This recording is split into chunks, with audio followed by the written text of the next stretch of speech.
Okay, so we're continuing on with page 40. Number 4 said to fill in the table below showing the probability of getting exactly X correct.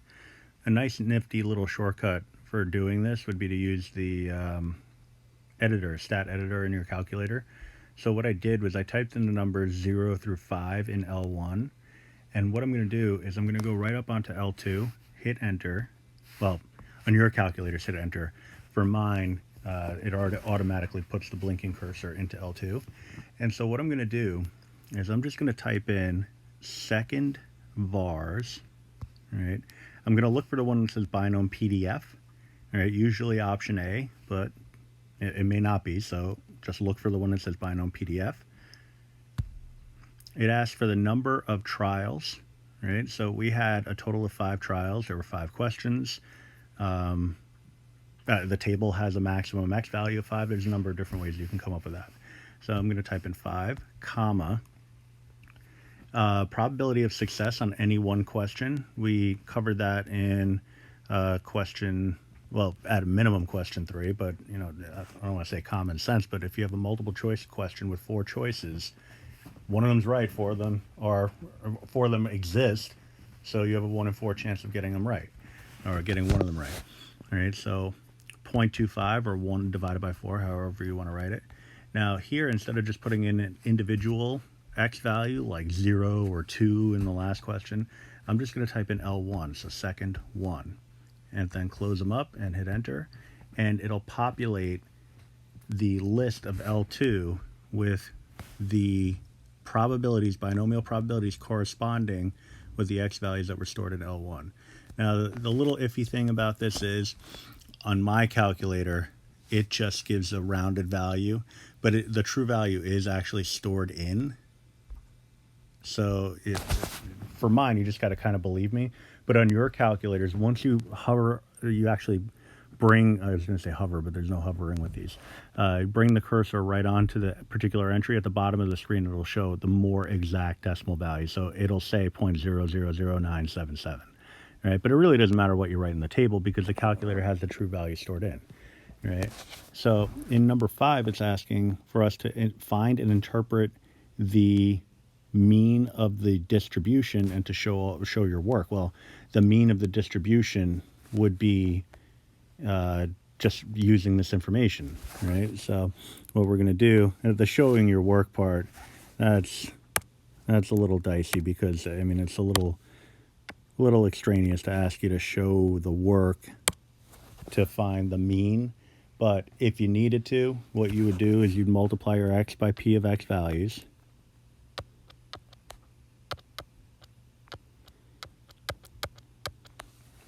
And then add those results up. All right, so apologies for the poor penmanship, but you know, so what we would do is in L3, you would hit enter again. You go right onto the L3, hit enter, and then type in L1 times L2. Second 1 times second 2, hit enter, and it'll give you all these entries. So I would have a 0,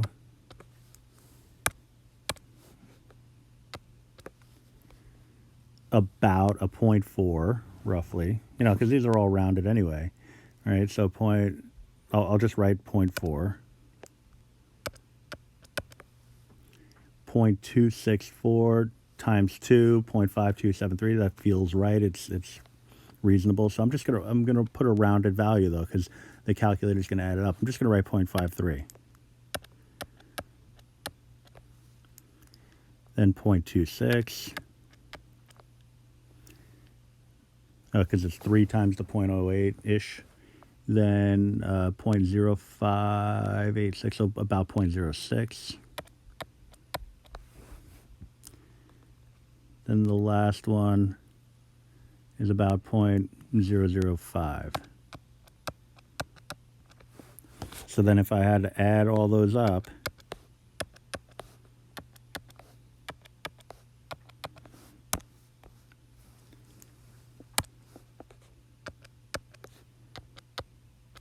that would give me the mu.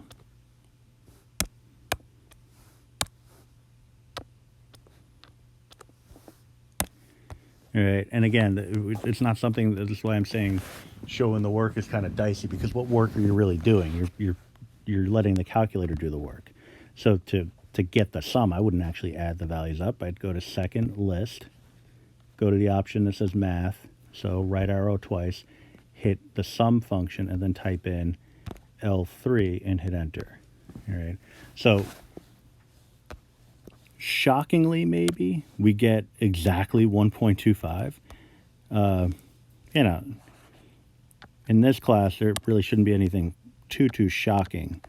I would honestly say that this falls in the category of surprising but not shocking. Right? Shocking, I think, would be like a 1. You know, you got like a really clean answer.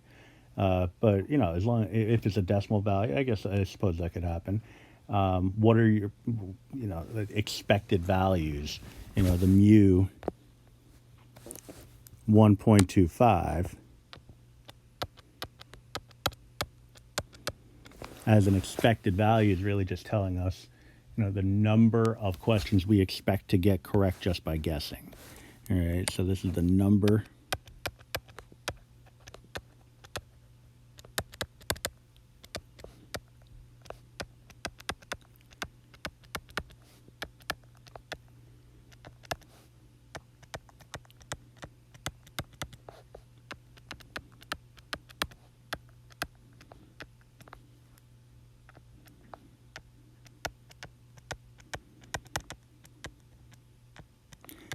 All right, so aside from the quality of the number, a shocking answer would be something like 5.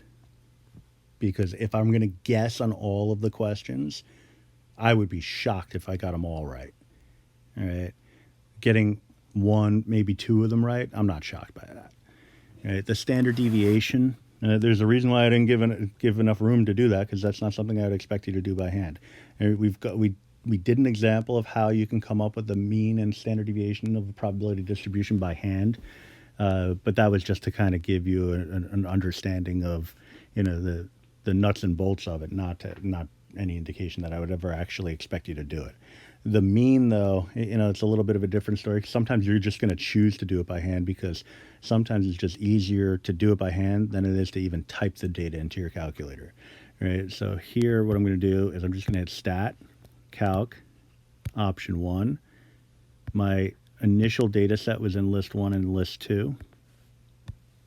Right. Probabilities are frequencies. Right. As long as they add up to 1, they constitute a relative frequency distribution. So I'm going to calculate. I get my x bar, which is 1.25, which is what I got for number 5. They don't, in yours, it just leaves SX blank. Here it says domain. It's really just trying to emphasize that there's no way that you can get an answer for SX. But here I'm getting sigma is approximately 0.968. All right. So what that's telling us is really it's the measure of variation. All right. So when they say find and interpret the standard deviation, they're telling us that the deviation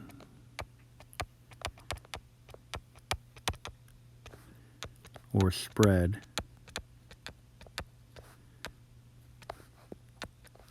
of the data is approximately 0.968. Now that 0.968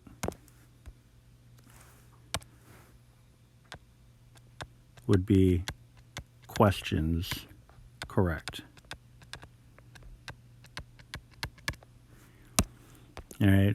An oversimplification of this would be to say, you know, it's the give or take value. But really, for standard deviation, it's more like what we use it for, and rather than what it is. So is this a big number? Is it a small number? I don't know. It depends on what we're comparing it to. But I could use this to find usual or unusual values and things of that nature. All right. So let's move on to the next page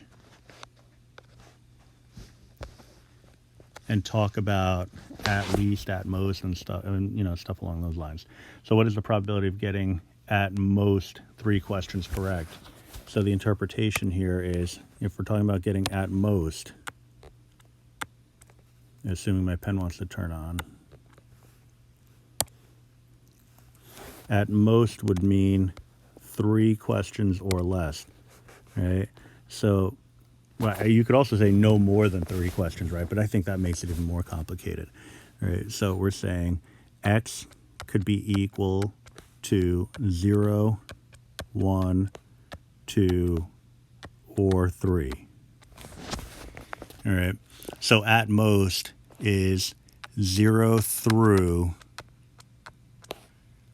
whatever that value is. We'll call it n. So I'll say at most n would be 0 through that n value. All right. So there's a couple of ways to handle this. One would be to go back to that list that we came up with and only account for the values corresponding, the probability values corresponding with 0, 1, 2, and 3. So let me show you really quickly. In stat edit, I could wipe out list 3. I don't need that there. So I would just need the probabilities corresponding with 0, 1, 2, or 3 added up. All right. So I could write probability of at most 3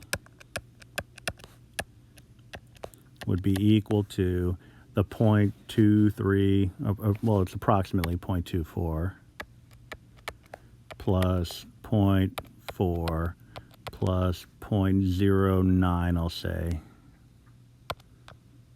plus, oh, that's not a 0.9, crikey, plus the 0.015, I guess.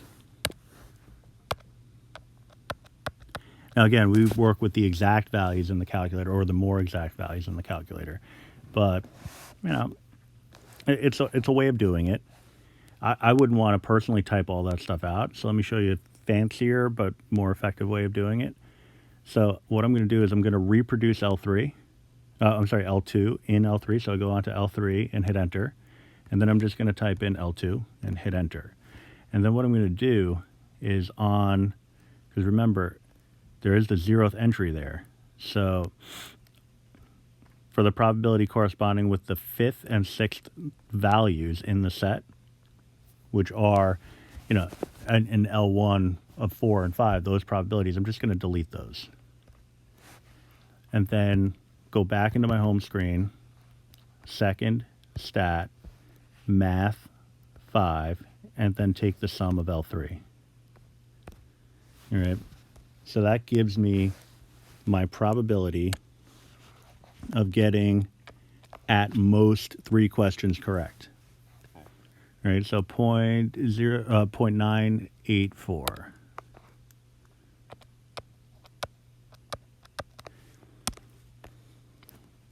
All right, now if you think about the context of it, at most 3. 3 questions out of 5, that's 60%. So we're saying you're not going to get any better than 60%. So what this question is asking you is your probability of failing the assessment. So 98% chance that you're going to fail this assessment. Okay, so it's not a roll of a die, it's not a flip of a coin, it's almost guaranteed that you're going to fail this thing. All right. Another nifty way of handling it would be using another function in the calculator. And it's up to you if you want to use this. I mean, since we had to make the table on the previous page, you can really kind of question the need for this technique. But we learned about binom PDF. There's also a function called binom CDF. Binom CDF is the at most function. All right. So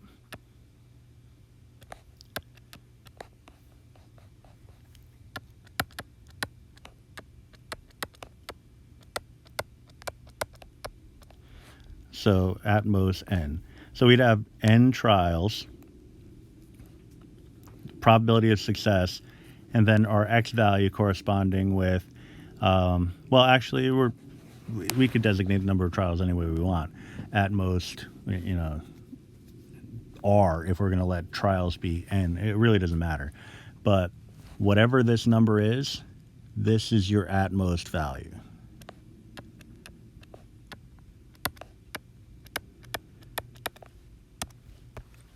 All right, so a little nifty way of handling it. Instead of going through all the table work, but since in the previous questions we had to do the table work, it makes this kind of irrelevant, at least for this question. What we could do is binom CDF, number of trials was 5, probability of success was 0.25, and I want at most 3 successes. And you're going to see that that gives the same number. So second vars binom CDF. Now, you see that wizard display at the top where it says trials, P, and X value. That's where you would type your stuff in, but mine works this way, so I just type it in like this. And so we see we get the same exact value.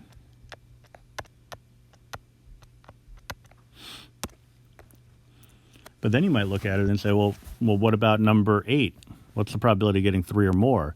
If that binom CDF is only good for the cases where it's at most, then 3 or more would be a problem. So probability of 3 or more would be 3 or 4 or 5.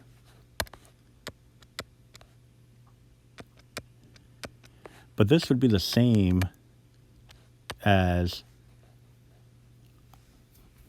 really everything else. So I'll say not the probability of at most 2. All right, because at most 2 would be 0, 1, and 2. I want everything else. All right, so what I could do is find 1 minus the probability of at most 2.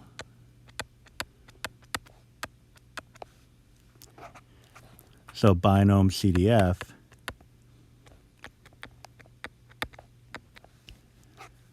right, we do the 5, the 0.25, and then I pop in a 2 here, take that result and subtract it from 1, and we get our result. So 1 minus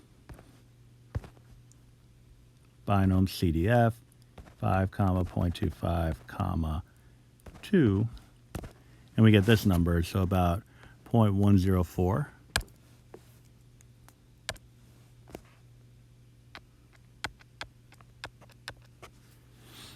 All right, so the probability of getting 60% or better, right? If you're considering 60% the passing mark, then we're saying that there's 10% chance of passing.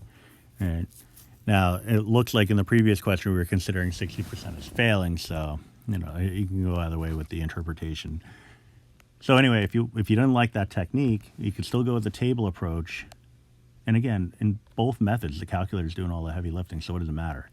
Right? So what I would do, same idea, I'd put my L2 and L3. The reason why I'd copy instead of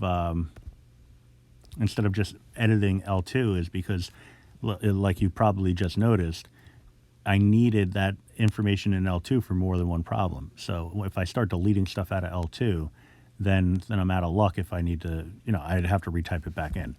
Right? So if I want 3 or more questions correct, I would get rid of everything from 0 to 2. Right? So the first 3 entries go. So 1, 2, 3.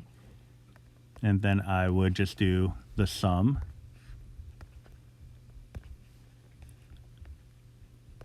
on L3. And you could see, well, it's not on my screen anymore, but I'm going to say you could see it's the exact same value, but I have the rounded value here. So at least it rounds to the same number. All right.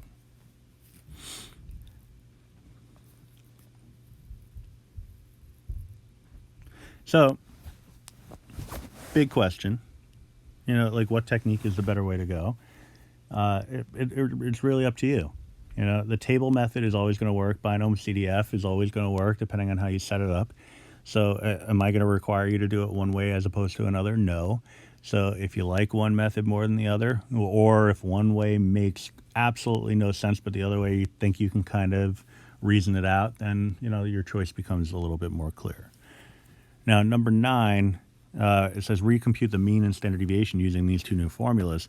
So n is the number of trials, p is the probability of success. All right, so mu is equal to np. So number of trials 5, probability of success 1/4. That's going to give us 1.25. Sigma 5 times 1/4 times 1 minus 1/4, all under a radical.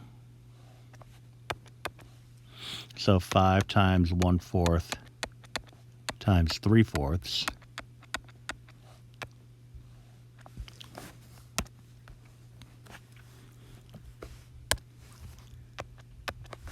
No need to do this by hand.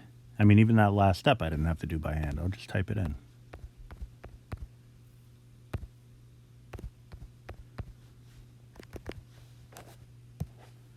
So about 0.968. So compared to the formula or the solutions on the previous page using the other techniques, they're the same. Put a little exclamation point there. All right, so it begs the question, for a probability distribution, why don't we just always use this? Well, it's not going to work for every type of probability distribution. It only works for binomial distributions. So once your 4 conditions for being a binomial distribution are satisfied, you could jump right to these shortcut formulas. But as you saw, getting up to this point, it didn't really matter. We could just go with the table approach and simplify from there. All right? So, and again, the calculator's doing all the work either way, so what does it matter? All right. Number 10. Would you consider 68 correct answers on a 100 question multiple choice test with 4 correct choices, 4 choices each, to be unusual? Support your answer using binomial technique. So pick your poison. Do you want to make a table out of this? It's got 100 questions, so I don't know if you want to type in 0 to 100, or do we want to use these nice nifty shortcuts?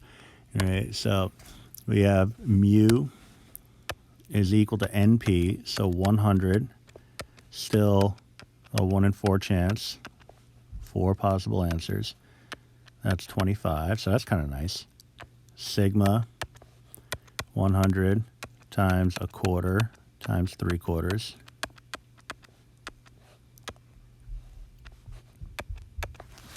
So same computation.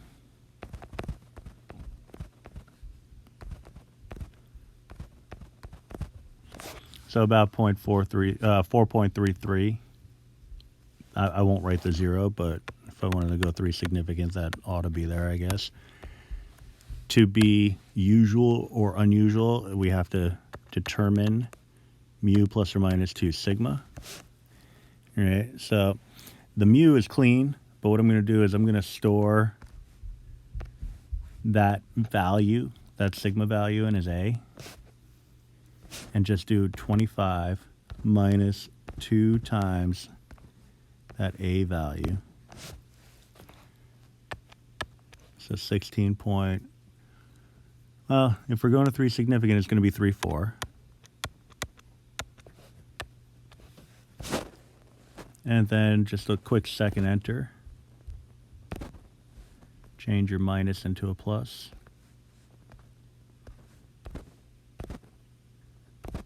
And we get 33.66.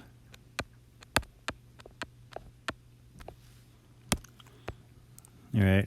So, you know, you got a 100 question multiple choice assessment. You know, you just kind of reason it out. If somebody said, yeah, I'm going to guess on the whole thing, you say, well, I wouldn't recommend that. You're probably going to fail. No, I think I could pass. I'll probably get like 68 questions right. You might think that it's on the high side, but it isn't until you do something like this where you realize, oh, well, it really is high. Because you should only get anywhere in this window of 16 to 34 questions right-ish. So these are the usual values. So something in this neighborhood, or what we kind of expect to happen, 68 is nowhere near that. It's more than twice the high number here. So 68 is unusual, specifically on the high side.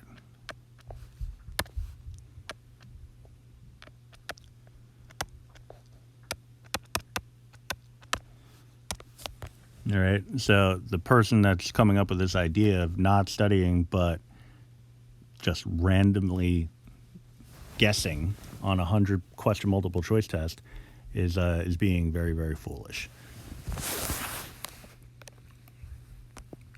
All right. On page 42, 3, 4, and 5, actually the rest of the way in this unit, we have a few other topics that are actually a whole lot less complicated than they seem just based off of this. You can see that there's a lot of pages associated with it, but really there's not a whole heck of a lot going on. So in the next video we'll tackle. We might even do all of them in the next video because they're pretty quick and straightforward. They're all very particular types of content, so just be on the lookout for that video. And also, you may have noticed this in number 10, the word technique does not appear to have any kind of punctuation. So I'll take that as a typo. So if anybody's in need of typo bonus, you can pop me a message on Remind, just indicating that this question needs punctuation. And it's a good way for me to know that you're actually watching these videos. All right, thanks, and there it is.